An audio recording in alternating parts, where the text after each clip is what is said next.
আলহামদুলিল্লাহ, আপনারা দেখতে পাচ্ছেন যে আমাদের মুরগিগুলা এখন প্রায় শেষ পর্যায়ে চলে আসছে এবং আমাদের পুরোটা খামার বিস্তীর্ণ হয়ে ছড়িয়ে রয়েছে।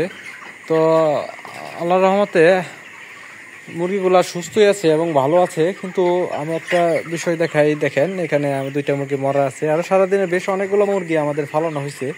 তো এইটা বিষয়টা হচ্ছে এত গরমের কারণে, এই ভয়াবহ গরমের কারণে মুরগিগুলা স্ট্রোক করতেছে, যার ফলে কিন্তু আমাদের মুরগিগুলা ব্যাপক ক্ষতি হইতেছে। এর ফলে কিন্তু আমরা এই মুরগিগুলাকে আর বেশি ওজন করব না, বেশি বড় করব না, এখনই সেল দিয়ে দিব ইনশাল্লাহ। আগামীকালকের ভিতরে আমরা সেল দিয়ে দেওয়ার চেষ্টা করব। তো আমি স্ট্রোক করার কিছু কারণ আপনাদের সামনে আজকে ভিডিওর মাধ্যমে তুলে ধরবো, যার কারণে আর কি এই ভিডিওটা করা আর কি। তো কেন মুরগি স্ট্রোক করে এই বিষয়টা আজকে আপনাদের সামনে আমি ক্লিয়ার করে দিব। মুরগি স্ট্রোক করার বেশ কিছু কারণ আছে। এর মাঝে একটা হলো অতিরিক্ত গরম বা অতিরিক্ত হিট থেকে এই ব্রয়লার মুরগি স্ট্রোক করবে। এর কারণটা হচ্ছে আপনার মুরগির এইগুলা প্রতিদিন এই শেষ পর্যায়ে আসে প্রায় প্রতিদিন 100 থেকে 150 গ্রাম ওজন বৃদ্ধি পায়। প্রতিদিনই 100 থেকে 150 গ্রাম ওজন বৃদ্ধি পায়, যার ফলে কিন্তু মুরগিগুলোর শরীরটা প্রচণ্ড পরিমাণে হিট থাকে। এর কারণে এর হিটের উপর যদি আরও হিট দেওয়া হয় তাহলে কিন্তু এটা পরে মাইনাস হয়ে যায়, মানে একটা মুরগি কাইটা যায়, এরকম একটা অবস্থা। তো এই এত গরমের ভিতরে যদি আমরা খামারের পরিবেশ যদি ঠান্ডা রাখতে না পারি বা এই কন্ট্রোল করতে না পারি, তাহলে কিন্তু মুরগিগুলা সবই আস্তে আস্তে স্ট্রোক করে মারা যেতে পারে। মারা যাওয়ার সম্ভাবনা 99% বেড়ে যায়। আমরা এর জন্য পদক্ষেপ নিচ্ছি কী আমরা একটু আপনাদের দেখাই। তো আমাদের খামারে কিন্তু আপনারা দেখছেন এই যে ফ্যানগুলা কিন্তু লাগানো আছে একদম একটু দূরে। তো এই খামারটার ভিতরে আমরা 6টা ফ্যান দেওয়া আছে, এই ছোটো একটা নিয়ে 7টা ফ্যান দেওয়া আছে। তাছাড়া এই কোনারে দেখেছেন এই যে একটা ছোটো মেশিন লাগানো আছে। এই মেশিনটার কাজ হইতেছে এই পুকুর থেকে পানি টাইনা নিয়ে এসে ফার্মের চালে একদম ঝর্ণা লাগানো আছে, ওই ঝর্ণার মাধ্যমে বৃষ্টির মতো ছিটিয়ে পানি দেওয়া। তো এত প্রসেসের পরেও কিন্তু আমরা আবহাওয়াটাকে সম্পূর্ণ ঠান্ডা করে তুলতে পারি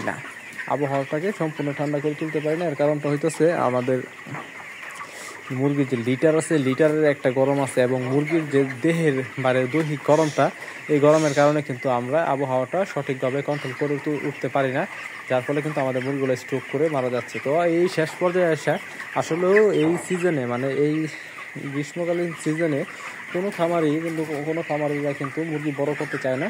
এর কারণটা হয়ে যাচ্ছে এইটাই, আপনার এই স্ট্রোক করার কারণটাই।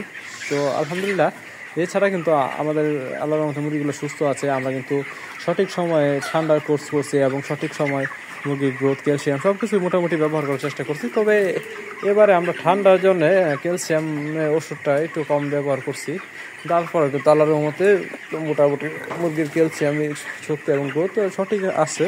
তো আরও মোটামুটি ভালো আছে। তো আল্লাহ ভরসা, আমরা আগামীকালকে যদি ভালো একটা বাজার পাই তাহলে মুরগিগুলো সেল দেওয়ার চেষ্টা করব। বাকিটা আল্লাহ যা ভালো করেন, কারণ ব্যবসা সম্পূর্ণ আল্লাহর হাতে। ব্যবসায় কখনো লাভ কখনো লস আছে। তো আমরা এর আগে 2বার পোলট্রি তুলছি এই খামারে, তো এই 2বারই আল্লাহর রহমতে আমাদের লস হয় নাই, তবে ওই আশা করার মতো লাভও হয় নাই। তো যাই হোক, হয়েছে। তো আমরা গত 2 ব্যান কিন্তু মুরগি বিক্রি করছি এই খামারতে এবং ওই খামারতে মিলে, প্রায় এই খামারতে 200 পিস মুরগির মতো বিক্রি করছি। 200 পিস মুরগির ওজন আসছে 276.7 কেজি।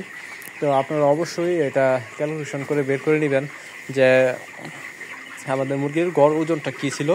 তো এটা আমরা আরও 2 দিন আগে বিক্রি করছি। আরও 2 দিনে মুরগির ওজনটা কত থাকবে এটা অবশ্যই কমেন্টের মাধ্যমে জানাতে পারেন।